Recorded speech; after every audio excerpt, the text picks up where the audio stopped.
One of the most challenging things to deal with as an artist is artistic burnout, and it's especially challenging if you're a full-time professional artist and you rely on your creativity to make income. Today I'm going to share my tips for overcoming artistic burnout. That's coming up next. Thanks for joining me today. I'm Aaron Rutten, and it is my mission to help artists like you be more successful at your creative passion. That's why today we're going to be talking about overcoming artistic burnout. Artistic burnout happens when you've been working on something for so long that you just don't want to work on it anymore, or maybe you've finished the project and you just were so overwhelmed and so stressed out by it that you don't want to start a new project. In my case, the thing that I really get burned out the most on is when I create a course.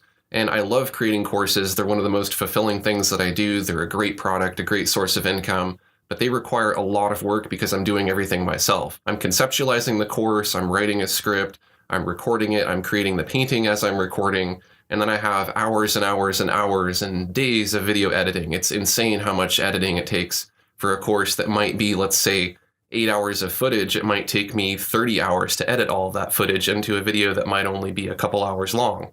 And the reason why is because I have to watch that footage over and over and over again to look for mistakes and look for places to cut out and look for ways to make the video more clear. So it just takes a lot of work. And by the end of it, I do not want to make another course. I am officially burned out on creating courses. And that's really not a good thing, because if I could create a course consistently, let's say every month or every couple months, then of course that would lead to more course sales and increase my revenue overall. So it would be great if I could create a new course every month, but I get burned out every time I create a course, so what do I do? Well, first of all, I try to be realistic. Ideally, yes, I'd like to publish one course every month or at least one course every couple months, but you know what? If that's just too much to do, in addition to my Patreon stuff that I create and my YouTube videos that I create, and then my own personal life and then other projects I have going on, if I just don't have the time to do it, I really can't, and so I have to figure out what's my maximum threshold, because I could create one course a year, or I could create one course every 6 months, but I feel like that's too infrequent. So I want to be able to create a course as often as I humanly can and really try not to dip below that. So for me, I'm trying to create a course every other month, more or less. If I try to push myself beyond that, that burnout is just going to take over, and it's going to make it so hard to get through those courses and to create those courses. And if I push myself too hard in that burnout mode, what's going to happen is I'm just going to get burned out altogether, and I'm not even going to want to create courses. So ideally, I'd like to create a course as often as possible, but I get burned out if I do it too often. So then what do I do if I have to take a break and I have to have a month or two in between when I make a course? How do I keep my business going? How do I keep course sales going without it fizzling out? The key is to take a break from what you're burned out on. Think about specifically what that is.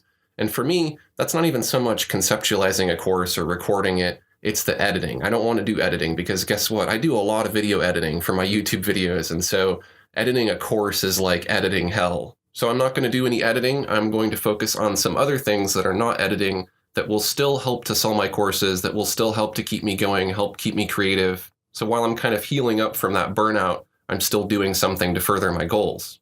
But you can fill this time with really anything that's creative. It doesn't even have to be creative. It could be something else like self-promotion. You can also try something new that you're not familiar with, and that gives you a bit of a mental break from whatever it is that you're being overwhelmed by, or whatever you're bored by, or whatever you've been doing too much of. So let's say you were working on a comic book and you drew pages and pages and pages of line art and you colored it.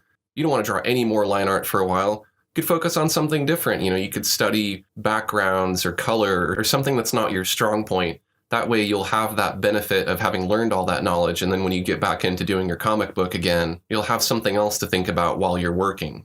And maybe that addition of something new, a new skill or something that challenges you or something to add, will help diffuse that burnout a little bit, and you won't feel so burned out because you'll feel like you're doing something that's a little bit different or slightly new.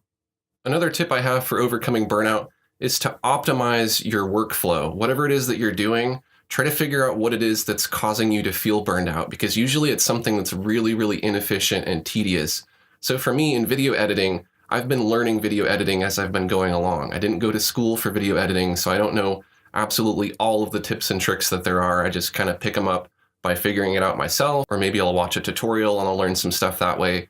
And so with each video, I learn a little bit more and my workflow gets a little bit faster and a little bit more efficient. And I found with each course that I create, I'll learn some new tricks, and then all of a sudden it's like, well, that saved me an hour or two, or maybe it saved me 10 hours of editing because I learned some tricks to edit faster and do some different things that required more time or more clicks or more thoughts. But once it's a little bit faster, then I can create a course faster. And if I can get it done faster and I cut out some of that tedious stuff, then I don't feel as burned out by the end of the process. And I start to feel a little more encouraged for the next project because I know that maybe I'll learn something from that project that'll speed up the process even more. And as those difficult and tedious products start to get more and more easy and more efficient, you start to feel less and less burned out. It's really about kind of building up a tolerance, and if you can build up a tolerance to the burnout, you won't really feel it quite as much, but it's definitely a natural thing to feel with anything, whether it's art or music or just your day-to-day life, you can feel burned out.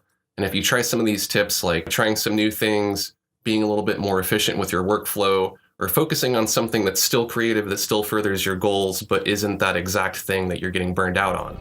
So those are my tips for overcoming artistic burnout. If you were motivated by this video, take a quick second to click the like button, and go on over to patreon.com and join me on my mission to create more free resources for digital artists. Thanks for watching, and I'll see you next time.